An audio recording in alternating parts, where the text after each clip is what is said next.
Are you looking to gain valuable insights on personal growth and self-awareness? In this video, we delve into the timeless teachings of Buddhism, a philosophy that offers profound guidance on navigating life's challenges and finding inner peace. Lesson 1. Maintain silence at times. Not everything must be spoken. Buddhism encourages in us the importance of quiet. Being silent is more than just not speaking. It is a potent kind of communication all by itself.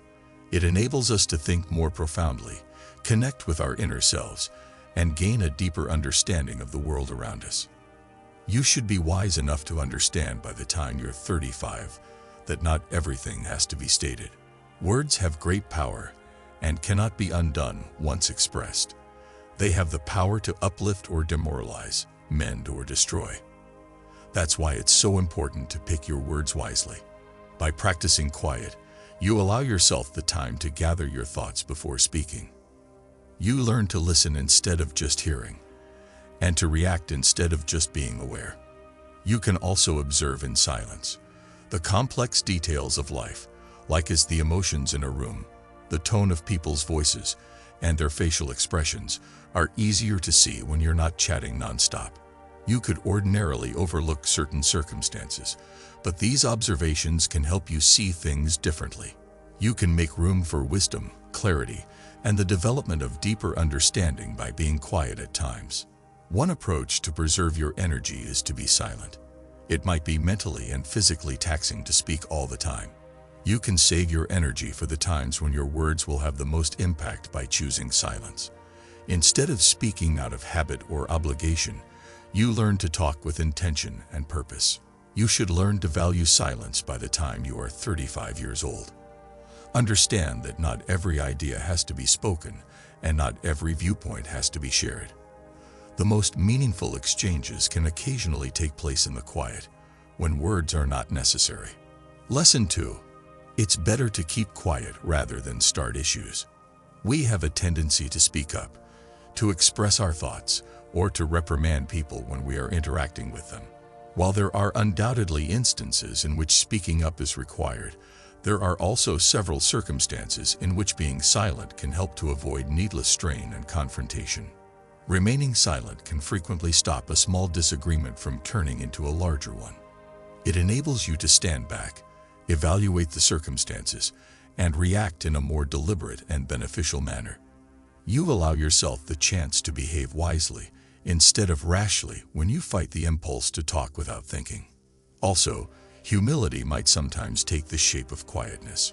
It recognizes that you don't always have to speak last or provide solutions for every issue.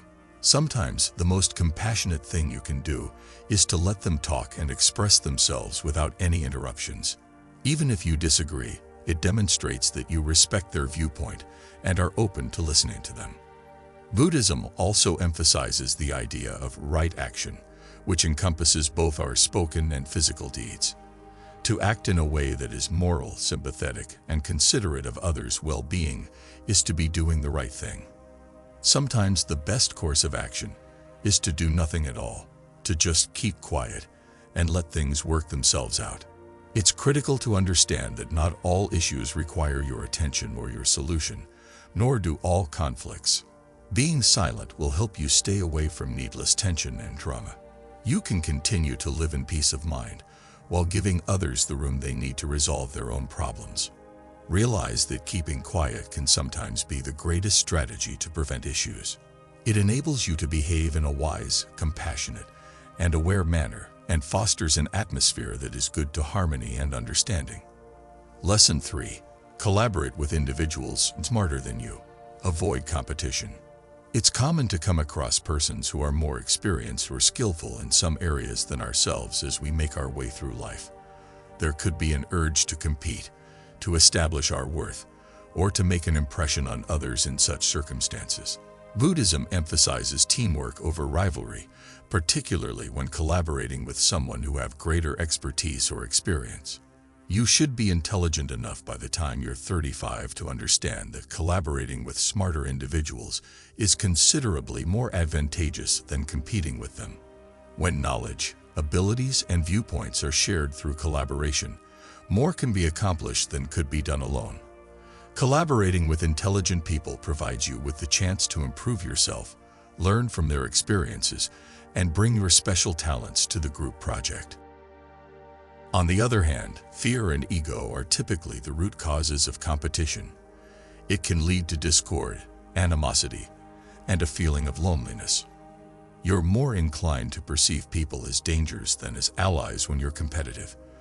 This kind of thinking might impede your capacity to develop, learn, and forge deep connections. Buddhism emphasizes the importance of interconnectivity, or the notion that harmonious cooperation is essential for the survival of all living things. This entails appreciating the skills and knowledge of others and being receptive to picking up new information from them in the context of both job and personal growth. It entails putting your ego aside and accepting the notion that genuine success comes from teamwork rather than rivalry. Collaborating with intelligent individuals pushes you to improve yourself. It challenges you to think more critically, approach issues from fresh perspectives, and hone abilities that you might not have otherwise chosen. It encourages a growth mentality in which obstacles are perceived as chances for learning rather than as barriers to your ability. You should be wise enough, by the time you're 35, to look for ways to work together with people who can impart new knowledge. Consider them allies, mentors, or guides on your own development path, rather than rivals. Realize that you can do more as a team than you ever could working alone. By the time you're 35, choose teamwork over rivalry. Collaborate with more intelligent people than you, and you'll discover that success and personal development come easily to you. You'll make the world a more peaceful and interconnected place by doing this. Lesson 4. Your choice of family is more significant than your birth family. Families give us love, support, and a feeling of identity, and they are frequently seen as the cornerstone of our existence. As we become older, though, we realize that family encompasses more than just our biological relatives. You should be wise enough to understand by the time you are 35 that the family you pick matters more than the one you were born into. Buddhism emphasizes the importance of a spiritual group, or sangha, as a crucial component of a person's spiritual development. The people in your sangha are those who walk with you on your path, support your growth, and have similar beliefs. These people are your chosen family, the people you can depend on through the highs and lows of life, regardless of whether you are connected to them by blood or not. It's crucial to realize that the relationships you build and maintain are what really define your life as you approach 35. The people who support your journey towards self-discovery and fulfillment, friends, mentors, lovers, and loved ones, align with your values and constitute your chosen family. The family you pick is the one that will support you in the future, even though the one you were born into might have given you a foundation. These are the people who will support you during difficult times, rejoice with you when you succeed, and guide you through life's obstacles. They are the ones who share your goals, have a better understanding of you, and help you feel like you have a purpose in life. Buddhism emphasizes the value of surrounding yourself with people who inspire, uplift, and motivate you to be your best self. This family that you have chosen is very important to your spiritual and personal growth. They are the ones who will push you to advance, hold you responsible, and provide you the affection and encouragement you require to succeed. However, it's crucial to recognize that not every family dynamic is positive or healthy. You should be mature enough by the time you're 35 to identify when particular family relationships are unhealthy or harmful to your well-being. Setting limits with family members who injure you or do not encourage your own development is acceptable. Your pleasure and well-being ought to come first at all times. Realize the value of the family you select by the time you are 35 years old. These individuals are going to accompany you on your path, foster your personal development, and assist you in realizing your dreams. Recognize that these connections are the real cornerstone of your life, and cherish and care for them. Lesson 5. You are not important to your job. They give you enough money to discourage you from pursuing your dreams. Our lives are significantly impacted by our work. It gives us a feeling of purpose, financial security, and an opportunity to give back to the community. But by the time you're 35, You should be astute enough to see that your employer doesn't care as much about you as you do. Your work is a tool, not a goal unto itself. Buddhism emphasizes the significance of leading a righteous life, or finding meaningful work that is consistent with our moral principles. But it's also critical to acknowledge that, particularly in the business sector, a lot of jobs are motivated more by financial gain than by a sincere concern for the welfare of their workers. Your salary at work is usually insufficient to support you in your career, leaving you unable to follow your genuine hobbies or aspirations. You ought to be mature enough to realize this is a significant problem by the time you're 35. Even though work is vital, it shouldn't take up all of your time or stop you from achieving your goals. Your work is what you do to sustain yourself. It is not who you are.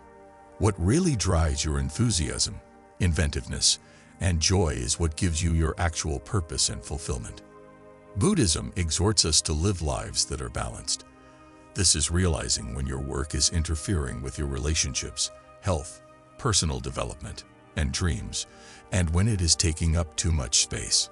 Setting boundaries between your personal and professional lives will help you make sure you have the time and energy to follow your interests when you're not working. Buddhism teaches that everything is transient, even your work. Your employment is subject to change and termination at any time. As a result, it's critical to develop a sense of disassociation from your work and refrain from basing your sense of value on it. Rather, concentrate on the things that really count to you, your well-being, your aspirations, and your values. You should also realize by the time you're 35 that, while having financial security is vital, it shouldn't come at the expense of your aspirations. It could be time to think about changing jobs if your current position doesn't support your ideals or if it stifles your enthusiasm and inventiveness. This isn't about rashly abandoning your work. Rather, it's about making changes to your life so that it better reflects your actual purpose. Buddhism emphasizes the value of leading an intentional and mindful life. This entails having an awareness of the effects your work has on your life and choosing wisely how to allocate your time and energy. It entails realizing that your life is made up of more than just your work. Be astute enough by the time you're 35 to recognize that your work is a tool, not a goal unto itself. It shouldn't define you or prevent you from going after your goals. Make a life that is intentional, balanced, and in line with your actual mission. Lesson 6. Don't just blindly accept advice from society. A lot of people don't know what they're discussing. Growing up, we are frequently inundated with advice from a variety of sources, including friends, family, instructors, the media, and society at large. Though occasionally well-intentioned, this advice may also be erroneous, out of date, or just inapplicable to your particular circumstance. You ought to be intelligent enough by the time you're 35 to understand that you don't have to take society's recommendations at face value. Buddhism emphasizes the value of awareness and wisdom when making choices. This entails evaluating the advice you get, assessing its reliability, and determining whether it is consistent with your objectives and values. You should never assume that anything is appropriate for you just because it's generally accepted or done. Many people live lives that are unfulfilling or out of alignment with their genuine aspirations because they blindly adhere to society standards and expectations. For instance, you can feel pressured by society to pursue a specific job, get married at a specific age, or live a specific lifestyle. However, Buddhism teaches that satisfying one's own needs, rather than living up to social norms, is the path to ultimate pleasure. You should be wise enough to trust your intuition and pay attention to your inner voice by the time you're 35 years old. This is to say, be careful about what you choose to follow rather than rejecting all counsel or assistance. Surrounding yourself with individuals who encourage you to think for yourself and support your progress is more important than surrounding yourself with those who try to force their opinions or expectations on you. Buddhism also emphasizes the idea of non-attachment, or letting go of the need to live up to social norms or win over other people. This entails staying loyal to who you are and acting in accordance with your moral principles, even when doing so goes against popular opinion. It entails having the guts to follow your own route and lead a genuine, fulfilling life. You should also realize by the time you're 35 that not everyone is as wise or aware as you are. A lot of people might not give counsel from a position of understanding or compassion, but rather from their own limited experiences or anxieties. As such, it's critical to exercise caution when choosing your advisors and to look for mentors or guides who possess the knowledge and expertise necessary to provide insightful counsel. Be astute enough by the time you're 35 to challenge the counsel you're given and go your own way. Make decisions that are authentic to who you are, follow your gut, and pay attention to your inner guidance. Live with intention and sincerity instead of letting society expectations control your life. Lesson 7. A lot of people live their lives aimlessly. Recognize their needs and provide for them. People who appear to be drifting, going from one experience to the next without apparent direction or purpose, may come across you as you go through life. These people could feel disoriented, unsatisfied, or cut off from who they really are. You should be wise enough to see this by the time you're 35 and help others who are in need. You ought to be wise enough by the time you're 35 to recognize other people's needs and be able to provide advice while showing understanding and compassion. This is assisting them in finding their own way rather than forcing your opinions or answers upon them. It entails paying close attention, supporting them, and encouraging them along the way. The principle of interdependence, that all beings are interconnected and that our actions have an effect on others, is one of the central teachings of Buddhism. This entails realizing that your place in the world is to assist others in finding their path, as well as to pursue your own happiness or success. If you come across someone who seems to be aimlessly cruising through life, think about how you may help them realize their actual potential. This could be lending a sympathetic ear, opening up to them about your own experiences, or assisting them in discovering their passions and strong points. It might also entail motivating people to venture out, take chances, and move outside their comfort zone. However, it's crucial to acknowledge that each person is traveling a different path. Not everyone will discover their mission in the same way or at the same moment. You should be able to respect people's paths, even if they diverge from your own. By the time you are 35 years old, it is not your place to plan their path. Instead, you are to help and encourage them along the route. Buddhism also emphasizes the value of setting a good example for others. You may encourage others to live purposeful, aware, and values-aligned lives by modeling these qualities yourself. Your behavior speaks louder than words when it comes to demonstrating what it means to live a purposeful and intentional life. Therefore, by the time you're 35, you should be able to spot when someone else is aimlessly cruising through life. Recognize their needs, provide compassionate direction, and assist them in forging their own path. By doing this, you advance both their growth and your own spiritual development. Lesson 8. You hold personal responsibility for your life. Nobody will come to your aid. By the time you are 35, one of the most crucial things you should know is that you are in charge of your own life. Nobody is going to come to your aid or fulfill your ambitions. You have the responsibility to take control of your life. Buddhism emphasizes the value of individual accountability and independence. This is realizing that your decisions, thoughts, and deeds shape your reality, and that you are the architect of your own life. It's normal to look to others for support and direction, but in the end, you have to take the initiative to design the life you desire. You should be mature enough by the time you're 35 to realize that waiting on someone else to come to your rescue or improve your situation is a surefire way to end up disappointed. Nobody else can live your life for you, not even a career, a buddy, a partner, or a spiritual teacher. The decisions that will bring you happiness and contentment are only yours to make. Buddhism teaches the notion of karma, which is the notion that our decisions have an impact on the world and that we are accountable for them. This entails accepting responsibility for your life and realizing that you are able to influence your future. It entails taking initiative, establishing objectives, and moving forward with them. Buddhism also emphasizes the value of compassion for oneself. This entails accepting that failure is a normal part of the process and treating yourself with kindness when you make errors. You need to have acquired the fortitude and self-compassion necessary to get back up from setbacks and carry on by the time you turn 35. Letting rid of guilt and justifications is another crucial component of accepting responsibility for your life.